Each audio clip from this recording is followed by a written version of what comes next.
Your team has actually been to Pensacola at the Pensacola Lighthouse. Yes, we've been to the Pensacola Lighthouse. It was awesome. Super interesting place. And a very quick side story that's kind of funny about lighthouses. Children, you're going to have to block your ears for this, but you've seen us before. You'll know this story. So you'll know when the bad word is coming. But when we first started in working in television, you have to get used to things and figure out how it is. And it's not just you have to learn how to be open to the camera and all that stuff. And we didn't quite understand the real workings of television and how, because it was a little new. We were at St. Augustine Lighthouse, this is Florida, in the lighthouse. And we used to use a wireless audio system back then. And we had this dude with us named Brian, who was an investigator. And he had lied to us, of course, and told us he'd quit smoking cigarettes. And it's like, I could smell it on him. No big deal. But so Jay, who was a prankster, sorry, excuse me, compose myself. So Jay's like, hey, tell Brian the wireless audio isn't working. And he has to go up there and change the frequency. All the stairs, all the stairs. So Brian, hey, the wireless audio isn't working. You gotta go up and change the frequencies. Are you kidding me? It's working fine. No, sorry. All right, he goes all the way up, comes back down.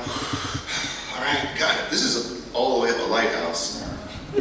And now Jay looks at him. I don't know, Brian. Maybe the batteries need to be changed, or no, gotta do it. Goes all the way up, comes back down. Now he's sweating and panting. This is all the way up a lighthouse, all the spirals.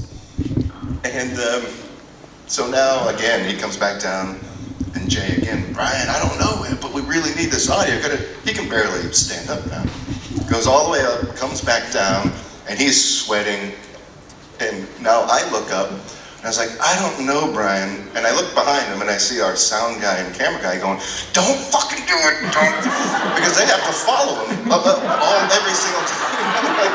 And I don't quite put that together. So every time they have to go up, they have to follow him, So by the time I'm like, they know we're tricking them, By the end, I look up, and I just see them, don't you do it. They're sweating, they can't get a sound bag, a boom mic. Those things are heavy, too. The sound bags are like 50 pounds. They are so heavy. But that was at a lighthouse.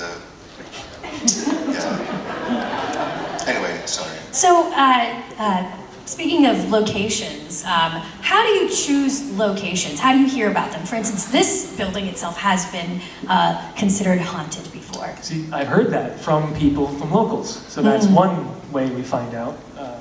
Social media, we have people in our production they're always looking as well. There's all different areas. We get thousands of emails all the time, so it's different. There's a triage system, like when people call us, we have to figure out, we need a high frequency of activity, so there are the chances of, because people are like, I watched 10 episodes and on 8 of them you found stuff. That's not going to happen. But they don't understand that we're in a fortunate position where we can choose a place with high frequency of activity. They usually call us, send messages. What are the claims here? This whole building used to be the city prison, and all of the jail cells used to occupy this space. The courthouse or the courtroom is actually called the courtroom, and that was where, cases happened, and the gallows was right about there. What? The gallows? Yes, executions happened here. Wow. Not to spook anybody out, this is a Ghosthunters panel, so I don't think anyone will be scared. Those of us who've done theater here, there is what's referred to as Hosea Poole, who was the last person executed here, that sometimes messes with things. Really? How do they mess with things? I've been here where fire doors have closed and they have to cut the doors off to get actors out of them. Oh my God. There's one time there was a number 13 that floated down to the stage. This was all during the same production when I was about 15. But there's other things. People will hear children and hear voices. Impromptu ghost hunt. Let's do it. It's all if we concentrate hard enough, we can get Hosea to manifest. Just kidding. Are we mediums? If it was that easy, we would be like, We're an old Right, bands. yeah, be like, Hosea, come on. our job would be so easy. Hey, can you help us out here? So it's an interesting reuse of a space that used to be pretty creepy. That's cool. Thank you. Yeah. You're welcome. I mean, I love macabre history, so even if there weren't ghosts here, just knowing that people lost, were put to a terrible death really intrigues me. That's Sorry nice. to say. I mean, I don't mean to bring it down. No, it was it was the yeah. Well, I can point it out to you later if you're interested where it happened. Well, let's go ahead to questions. We have a line going over here. What was your favorite experience? What was our favorite experience with the paranormal or with? I'll start this one. I'll do two experiences. One will be fun. We have to review evidence, right? We do that in real time, of course, second for second. We go through everything and we review it. And, we review all of the evidence. I think I know where this is going. And we do it in real time. Not to break any walls here if anybody's recording this, whatever. But we review a lot of it, off camera, and you see some of it on camera, but we really are just sitting there watching everything. So Tango is like, hey man, I'm gonna get some tapes from you. Can I come by your hotel room? Sure, man. Come on by and grab some. And so, I'm sorry. And so Dave comes to my room. Hey man, I open the door. Hey dude, now we're standing there talking for like 20 minutes, and I can see him looking at me kind of weird, like, what are you doing? Because usually I just invite him in. He like, opens the door, come on in. And so after about 20 minutes of just talking through the doorway, Dave looks at me a little funny, he goes, hey man, like, are you wearing white pants? And I'm like, no, I'm naked, why? He's like, there's a mirror behind you, oh my God! He's been staring at my ass the whole time. Like, no, I'm naked. Why? Like, he's like, oh, there's a mirror behind you. The image is still burned in my mind. I thought he was like, where do you get white pants from? I'm so pale, he thought I was wearing white pants. Oh, God. What did you see when I bent over? Like, you didn't bend over, thank God. Just kidding. Brown eye surprise. You two should be comedians as well. It's fun stuff. It was really funny. But that, those things are really fun. I'm assuming what she meant is paranormal related. To me, there's a place called Waverly Hills, New Orleans, Waverly Hills in Louisville, Kentucky. It's an old tuberculosis hospital. 60,000 people died in a short time. Every time I've been there, I've had some really strong activity and things that I can't explain. Full disclosure, maybe you may not know this already, I've never seen a ghost, but there was maybe the closest I've come. I saw something walking, literally cadence of legs and footsteps, and I said to Dave, I'm like, I almost thought that was, an apparition or something walking next to us, but it was just our reflection in the windows, and he's like, there's no windows up there, there's no glass. I was like, you're crazy. Go back, and sure enough, there's not one. It's all just like empty, and it was really, really awesome. You were really freaked out. I haven't really seen you that freaked out before. I was freaked out. I didn't know what to do, because as a paranormal investigator, you don't know what to do. Like, you want it to happen again, then you need to go through your mind, like, what can I do next to get it to happen again? If I go towards it, is what we call, is the bridge gonna collapse? Or, we didn't know how to approach it, but it was really awesome. And we caught some really cool thermal footage there of something darting in front of the cameras that wasn't an animal. And the thing I like about thermal footage is it is or it isn't. There's not much of a gray area there. But that place is terrifying. Lots of people died. There's a death tunnel. They throw everybody down, To hide them from the patients, right? Yeah, to hide them So from they wouldn't get upset saying, how many bodies are going through this chute.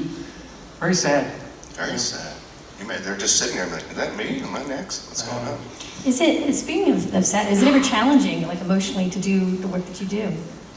I would say, yeah. I mean, when we did, I forget where we were. It was at the gas chamber, remember, Steve? Oh, gosh, yeah. And we got... Missouri State, was it? Missouri State Penitentiary? I think so. I think so. But we were like, and if you see the show, I like doing real-time analysis with the audio. And so I'm listening real time, and we start hearing, honestly, like someone's gasping. And we didn't put it together at first. It was like, what is this weird thing? There was someone gasping like for air. It's like, well, we're at the gas chamber. And this is what the sounds were that were happening back then. So I'm hoping that it's not, even though they're bad people, to relive something like that. I hope that's not what's happening. I just hope it's just a residual sound, which is just a sound that just repeats on its own. But it's still emotional, hearing someone suffering, or at least, back then, it's pretty intense. Yeah, next That question. was really good. I forgot about that place. That was actually terrifying. One of the only times, it wasn't paranormal that scared me, it was you were banged on the Oh, I know. wall. Yeah. Not to play a joke on me, because we were trying to recreate situations, because supposedly they would knock on the door Right. when it was Time to do it. Time They to did it, do it. Yeah. like letting the people, like, who's gonna die know that, all right, we're doing it. Oh. Yeah. So he was doing that, but it was so loud, and like you just put yourself in that situation. You screamed, right? Yeah, I did scream, of course. I screamed in a gas chamber with people banging on the door, ghosts in that place. Yeah. So my question is, are there any locations that you guys are straight up like, nope, don't want to go there, that's trouble I don't need? Or is there any locations where you would go, but you're nervous because you know you could be getting into some trouble of some kind? Unexplainable trouble. That's a good legal. question. Good question.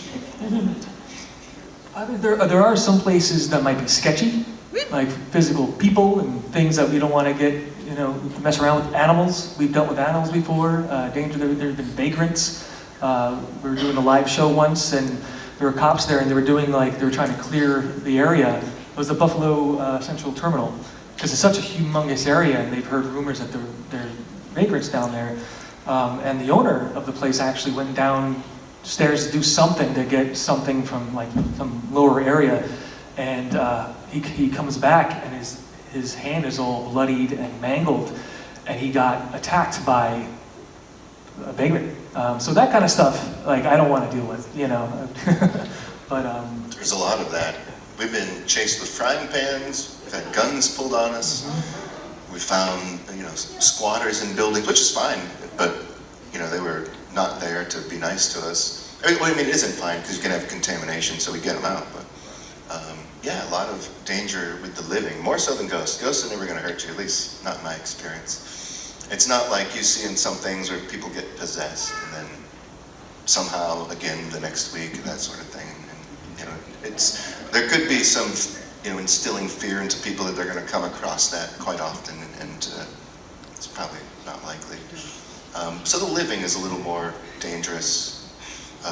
We had one time, you know Jay, obviously, on our show. We were there investigating, and this lady comes at us with a gun, swinging a frying pan at Jay.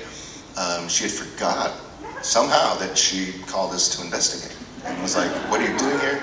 And then when she remembered, she was like, "You were on my couch sleeping over last night?" And Jay was like, "I just got here. What are you talking about?" And she was like, "No, you slept over last night. You were on my couch." And he was like, "What are you doing?" Like, she was really, yeah, you got to deal with a lot in that regard. But there is a Gemini Lounge in Nolens, however you say that properly. And I'll never go back there, not because of the ghosts, just because of what happened there. It was a hate crime, and many, many gay gentlemen were killed, and I'll just never return there. yeah, the history's Oh, the super fire? sad. The Yeah. fire. Oh, Yeah. yeah. He threw a Molotov cocktail and There was killed. bars on the windows they couldn't get out. They Yeah. couldn't kill him. Yep. Thank you. Yes, next question. My question is kind of a two-part, is what got you into like the investigation, and if it was a paranormal experience, what experience was it?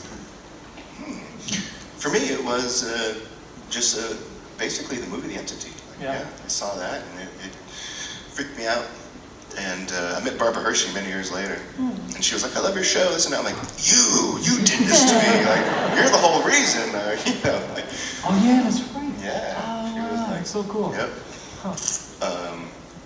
But full circle there. Yeah. She was like, "I love your show. I love it. I watch it so much." And I was shaking my fist at her. If you knew how much you terrified, not her, because she was the victim in the film, but even back then, I quickly got into Dr. Barry Tabb and all that, but anyway. And for me, it was, again, my dad, and these guys are pretty much the ones that taught me how to investigate properly. So I thank them. Not Steve, but everybody else. My question is, what is your favorite experience with the ghosts, and have they ever, pulled any, pranks that you enjoy the most? Pranks? That's it. Ghost Ghosts pranks. pranking us? Ghost pranking. Yes, that does happen. Absolutely. So, and which one was your favorite? What was your favorite prank that a ghost has pulled? Ghosts with senses of humor. Oh, gosh. I mean, I don't know if they look at it as a prank, right? But to us, it seems, I forget where it was, but if you remember, we were literally chasing it, and then it started chasing us. We were hearing it follow us, and then we would go back to it, and then it slammed the door, and we were able to get the door slamming on video. Yes. Was it a school? I don't In the remember. hallway? We had to crawl out on our hands and knees. Do you remember?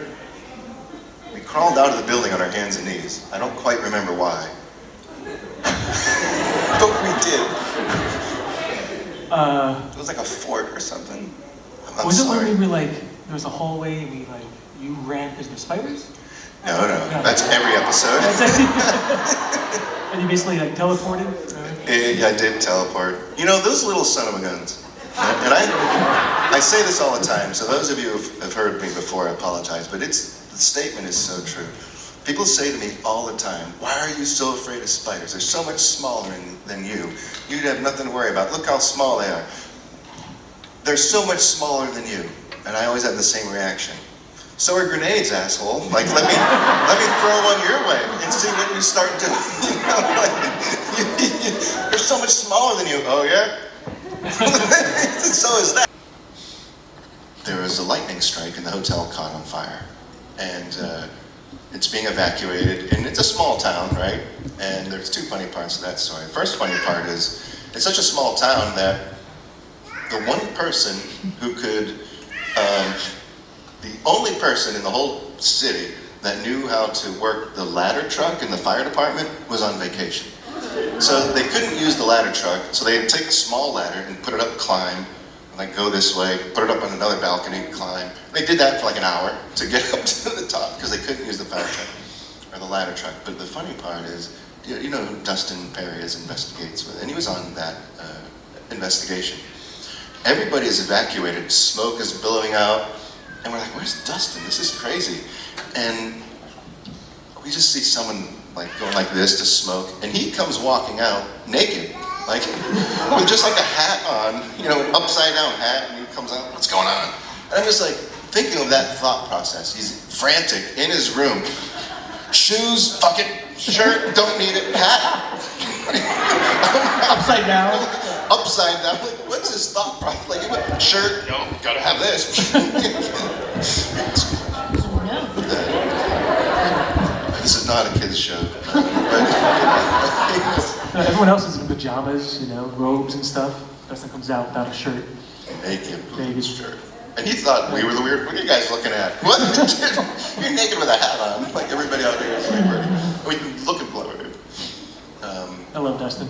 Yeah, but that investigation was really cool. We saw that, and what people don't realize is a lot of times the show, because you only have 43 minutes. Movie had a place for 2 weeks. We lived at the Crescent Hotel, and it was closed down for us for 2 solid weeks. And that's boiled down to 42 minutes or whatever. So even after we caught that thermal footage, we would just try to recreate it. We'd be down in that morgue all night long, even with camera guys and videographers who really knew how this could happen, and nobody could figure that out. It was really, really cool. Bless you. Bless you. Yeah, next question. Well, like you said, we only see about 42 minutes. So when y'all went to Halifax, Virginia, and Dave, you had that experience with the really weird cold spot on your arm, and then later you go, Steve, and have that thing whoosh by you, and then you slapped yourself. Yeah. I did slap myself. Have you Really thought hard. about I forgot about that. Have any more thoughts on that? I'm still recovering. That investigation, there's two instances that changed my life, and that was one of them, with that cold spot. I know I explained it in the episode, but when you talk, and every time I talk about it, I get goosebumps.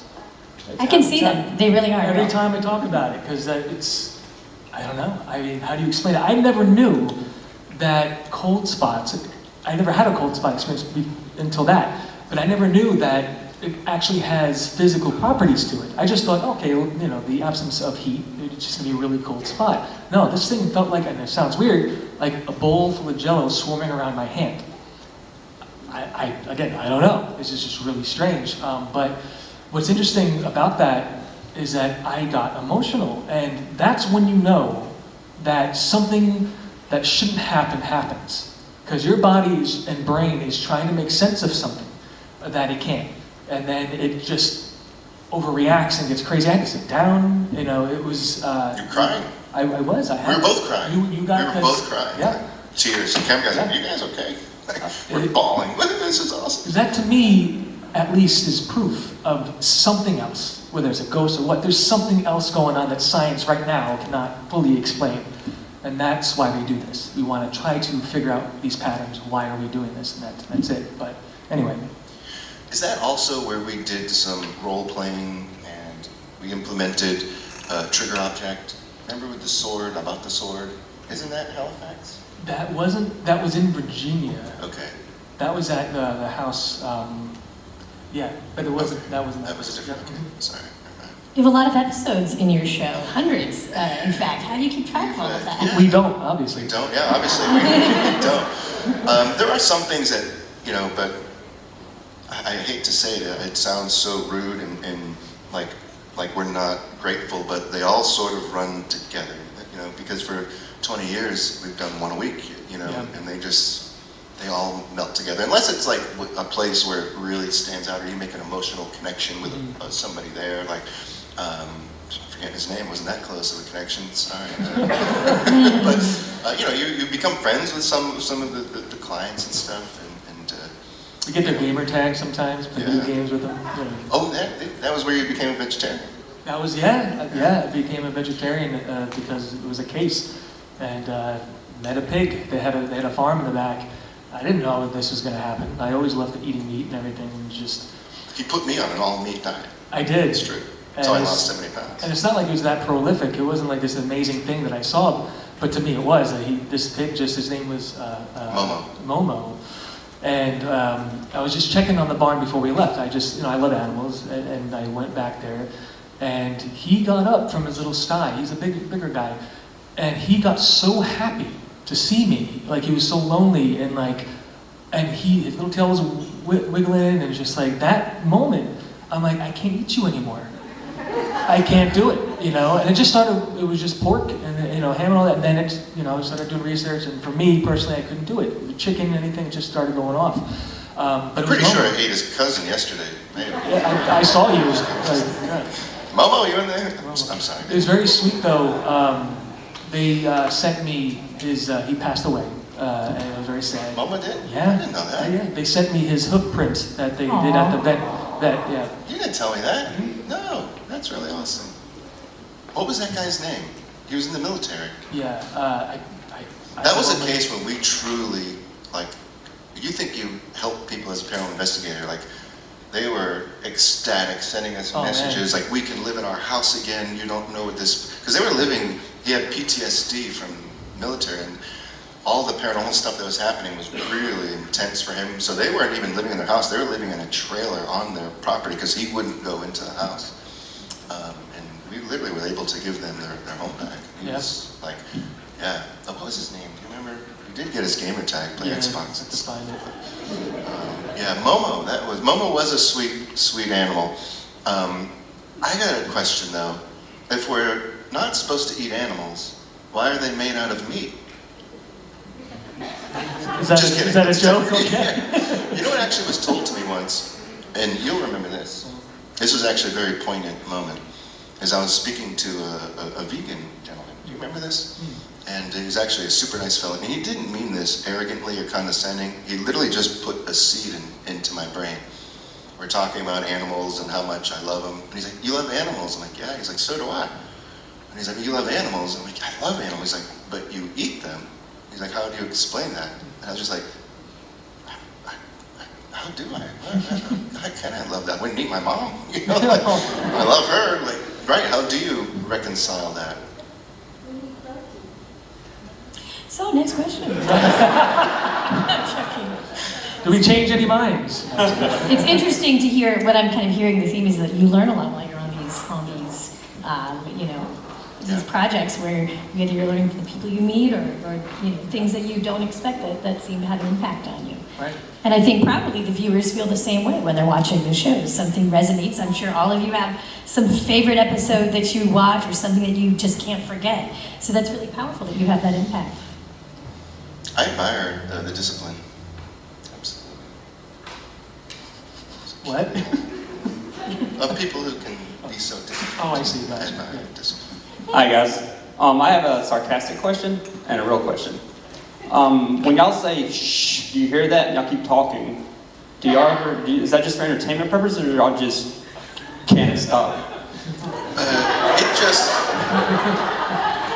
It's just what comes out. Picture if you're in a dark, quiet place and you hear a noise, that's just the first thing that comes out. You say to the person with you, like, did you hear that? Like, of course. I think it's excitement, because we still kind of get excited, but we try to like talk ourselves down to be quiet, and that's what you're hearing. And so we'll shush each other, and then we get quiet because we're just excited. Because my wife and I'll be watching, I'm like, what are they listening to? But can't hear it because they won't stop talking.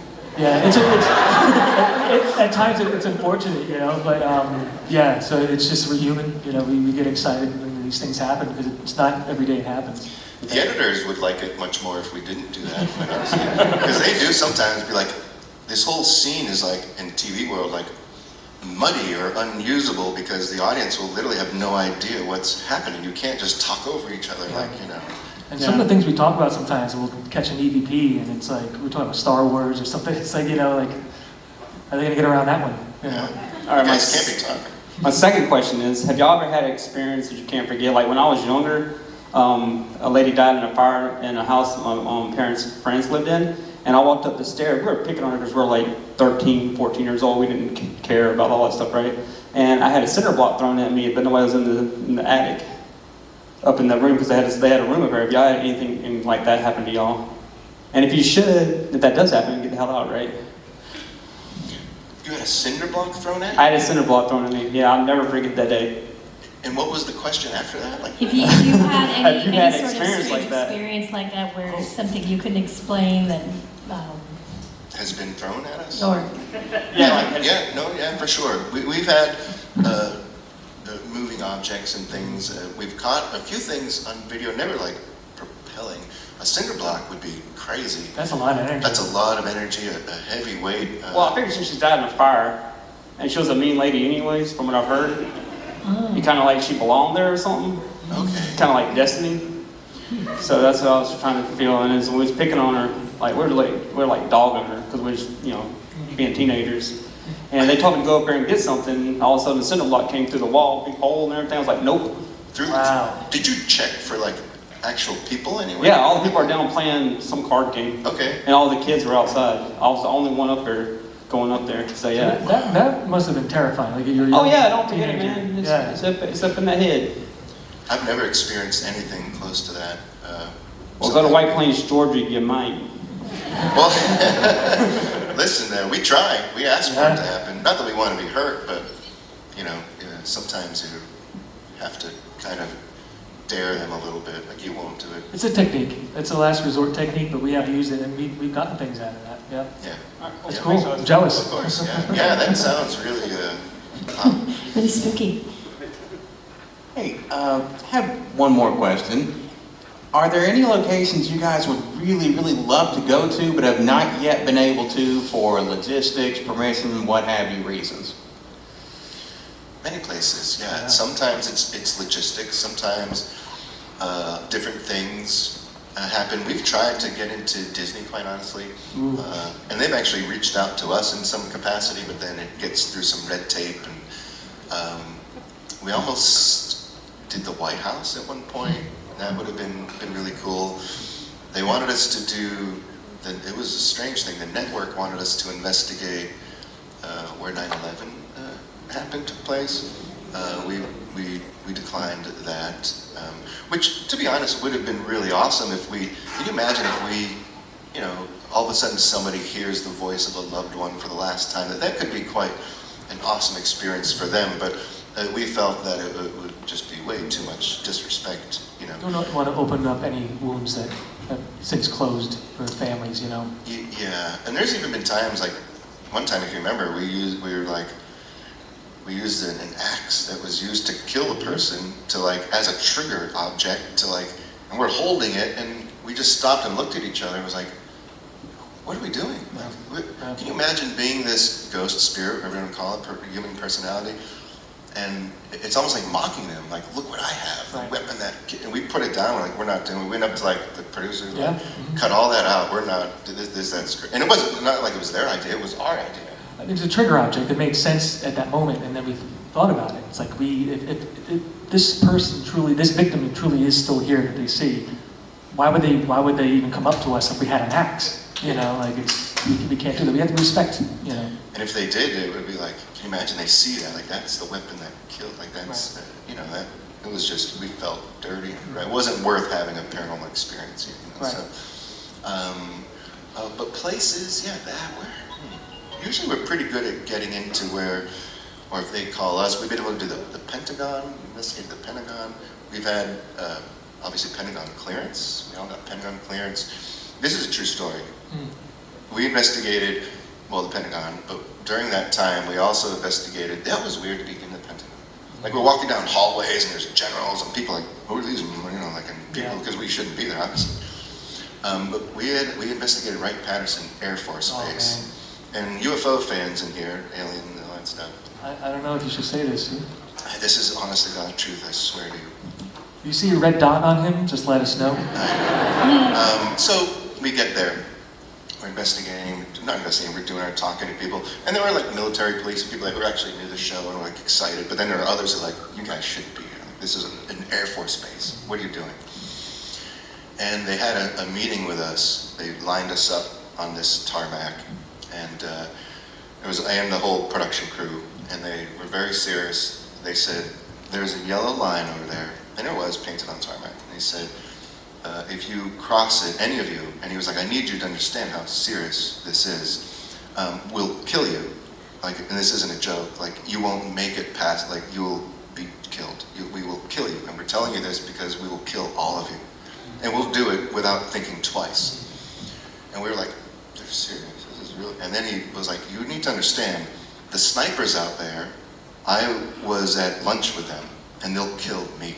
And we were like, okay. And then they kept drilling it at home. They were like, furthermore, our protocol is 2 in the chest and 1 in the head. You're definitely going to die. We're like, okay, we got the point.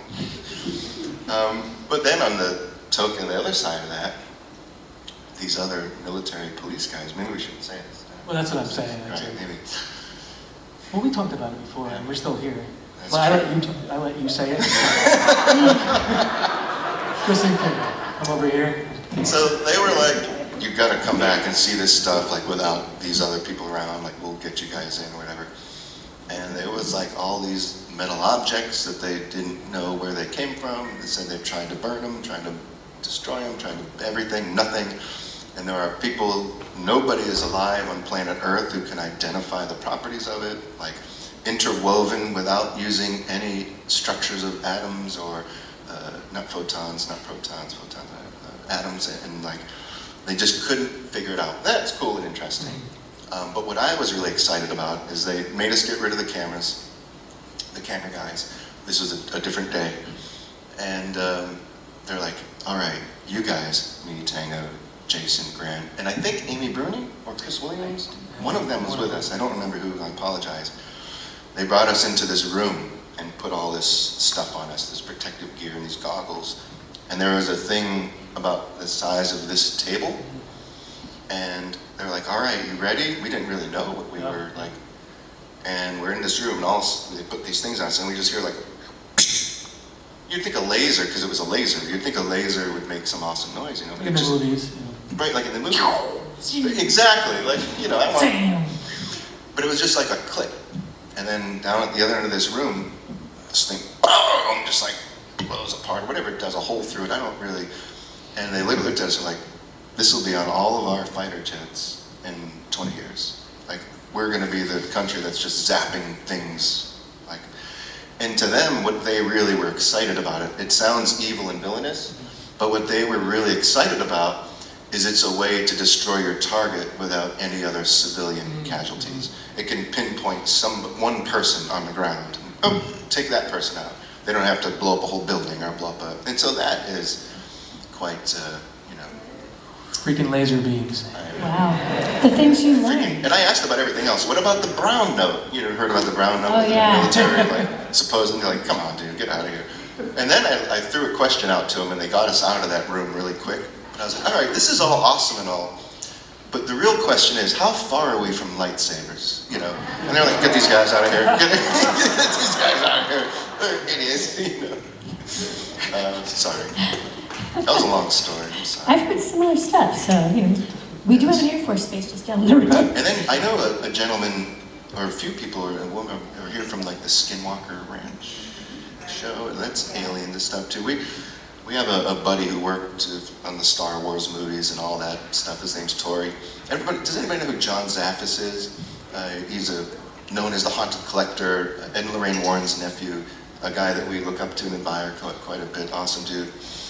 And we were on stage with Tori just talking about like Star Wars and this and that, and started talking about Skywalker Ranch, you know? And Tori's like, just come, like I was there last week, like I'll call George Lucas and we'll get a thing, like on stage he's talking about all this, and like, we'll go to Skywalker, and all of a sudden John Zaffis comes running in and he's like, I wanna go, I wanna go, I wanna go, I'm going, I wanna go. Kennedy Buck ears, I wanna go, I wanna go, I wanna go, I wanna go. And so we're like, okay, John, awesome, like we didn't know you were a Star Wars fan. And he's like, Star Wars? What do you mean? We're like, we're going to Skywalker Ranch, Star Wars. He's like, I thought you said Skinwalker Ranch, fuck this. And he walks out. He didn't want to go to Skywalker Ranch. Like, he thought we were talking about Skinwalker Ranch. Anyway, for those of you who don't know, Skinwalker Ranch is, you know, steeped in all kinds of different paranormal phenomena, supposedly. Whether it be ghosts, UFOs, cryptids, it's all there, supposedly. We have time for one more question, so We rambled. make sure you find sorry. them at their tables at the Base Center. I'm sure they'd be happy to answer your Yeah, additional come by the questions. table, we'll answer more questions and all that stuff, but sorry. Oh, yeah. Can we rapid fire? Oh, we could we rapid rapid fire? fire? Yeah, we could try that. We could try to get you all in. Hi, my question is, how old were you guys when you started to investigate? Wow, that's a great question from a very smart young man. What was the question? How old were you when you started Oh, yeah. investigating? Sorry.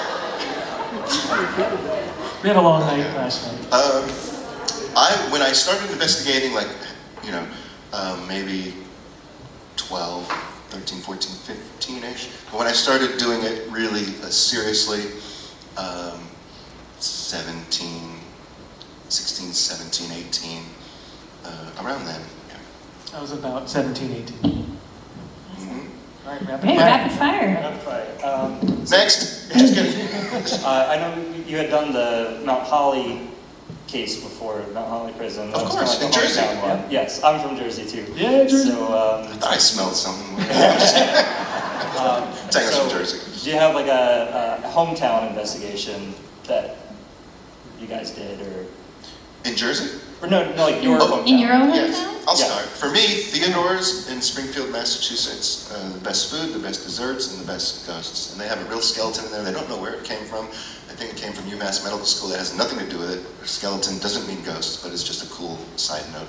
Rapid fire, I'm sorry. Theodore's, Springfield, Massachusetts. Ghosts, blues music, barbecue, drinks, and good people. Yeah. So it's where we investigated hometown? Do you have any places in your own hometown that you investigated? Well, the one that the first episode you ever saw me on, that was pretty much in my hometown. It was a woman that I knew personally. So that was an amazing case. That's the first time you ever saw me. That's when they thought about having me on their crew. I remember that. Yeah. Next question. Has anything ever followed you guys home from an investigation? Rapid fire? No. Rapid fire, No. A lot of researchers believe that can happen. And maybe it can, because we don't know what their interpretation of time and space is. What's 4 years at my house could be nothing to them, you know? I wish or they even would the though. opposite. Because it would be easy to work from home. You know? Work from home. Dave working from Thank home. you. Our final question. Nowadays you can zoom into the, yes. Okay, a couple of questions. We have time for one more, sir. Yeah, it's going to be simple. Exorcisms and your friend Chip. Talk about those kind of experiences where, because I know in Kindred Spirits we see your buddy Chip routinely, and you guys, I remember several episodes where there were exorcisms. Can you talk a little bit about that? Yeah, the demonic side of things, it can be quite scary. People who are really steeped in that know a lot of the lore and legend, are the ones who should investigate it. We have, and we do. It can be really terrifying, whether it's an actual demon or it isn't. That, you know, it could just be somebody with a terrible personality when they were alive. It's still there in death. But if you're thinking of a demon and you believe in that, it is quite scary. I've only been in my career maybe 7 or 8 that were considered actual demonic, but all of the real demonologists, and when I say real, I just mean the people who are accredited and have done research, that sort of thing. I say, you know, it's about, they've come across one every 10 or 15 years, you know, so it's very, very, very rare, but can be scary. A lot of weird smells, sulfur, rotting flesh, feces, vomit, indusions, that's what they're called. Tango, you're on it. You've been studying. Scary, it's from Ghostbusters. Well, we want to thank you so much for spending time with us. Thank you, Give it up for Ghosthunters.